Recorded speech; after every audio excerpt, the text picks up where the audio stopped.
c'est Malo. Alors aujourd'hui on se retrouve pour une nouvelle vidéo. Aujourd'hui je vais vous présenter 8 astuces pour passer sub 10 au 3x3 ou alors pour d'autres paliers comme sub 15 ou sub 20. Donc avant de commencer, sub 10 qu'est-ce que c'est? Sub 10 c'est tout simplement en moyenne savoir résoudre le Rubik's Cube en dessous de 10 secondes. Donc sub 15 c'est en dessous de 15 secondes et sub 20 en dessous de 20 secondes. Sinon pour info, moi je suis sub 10 aussi, c'est pour ça que je me permets de faire cette vidéo et j'utilise le X-Man Tornado V2. Donc c'est parti, on commence avec la première astuce. Donc c'est pas vraiment une astuce, c'est plutôt les choses qui sont assez indispensables pour passer sub 10. Donc la première c'est d'avoir un bon cube et il faut se mettre dans la tête qu'avoir un Rubik's comme ça, ça va pas le faire. Ça va pas être possible de passer sub 10 avec un Rubik's. Il y a plein de bons cubes qui existent et là vous allez me dire ouais mais il y a des cubes qui sont trop chers. Sauf qu'en fait il y a plein de cubes qui sont vraiment à des prix très abordables et qui sont en fait vraiment super bien quand même. Donc, vous pouvez aller voir sur certains sites comme par exemple Plus de Cubes qui est une boutique française. Il y a plein de cubes à des prix assez abordables. Toujours pour le Rubik's Cube en lui-même, c'est important d'avoir un cube qui nous convient, c'est-à-dire avoir un cube qui convient à notre style de cubing. Par exemple quelqu'un qui tourne le cube très rapidement, il va avoir besoin d'avoir un cube stable, alors que quelqu'un qui tourne lentement un cube, il va plus avoir besoin d'un cube rapide. Donc là encore c'est très important d'avoir un cube qui vous convient, parce que s'il vous convient pas, ça va être très difficile de passer sub 10. Il faut vraiment avoir un cube qui vous convient et que vous aimez. Alors peut-être pour passer sub 15, vous avez peut-être réussi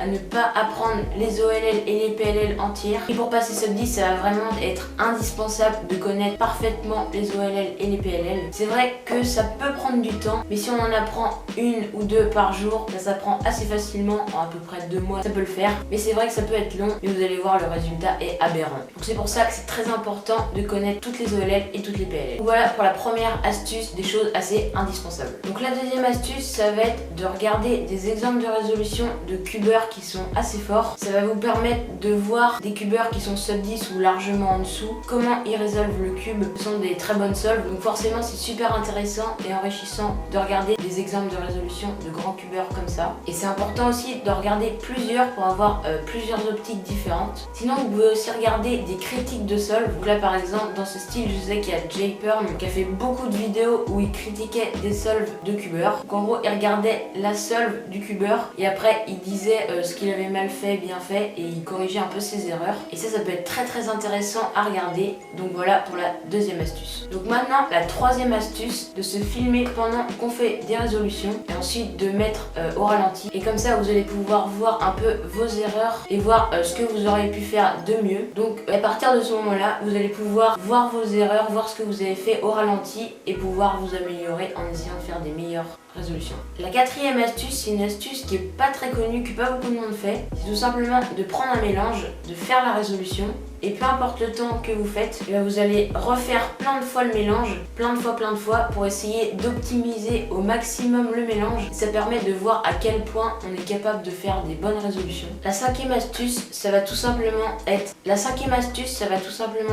de faire vraiment beaucoup de solves. Avec les astuces que je vous ai données juste avant, ça va permettre d'améliorer vos résolutions, d'améliorer votre look ahead, mais la rapidité d'exécution de mouvement, donc votre TPS, votre TPS il va pas se développer tout seul et du coup il va falloir vraiment faire beaucoup de résolutions. En faisant beaucoup, en faisant vraiment plein, votre TPS va vraiment beaucoup augmenter, donc votre nombre de mouvements par seconde va vraiment augmenter. Et c'est sûr que ça peut paraître logique, mais c'est vraiment très important. Numéro 6, être patient. C'est sûr que pour passer sub 10, on met pas 2 minutes. Ça prend vraiment du temps et c'est pour ça qu'il faut vraiment être très patient et pas abandonner au bout de quelques jours. On va pas passer sub 10 d'un coup comme ça, c'est vraiment avec l'entraînement, avec les astuces que je vous ai données aussi. Donc ouais, vraiment, faut pas abandonner. Alors dans l'astuce précédente, je disais qu'il fallait vraiment pas abandonner et être patient. Mais des fois, quand vraiment vous faites des temps vraiment pas à votre habitude, que vous faites vraiment des mauvais temps, et vraiment, vous n'arrivez pas du tout à faire des bons temps, c'est vraiment que des mauvais temps. Faut vraiment faire une pause.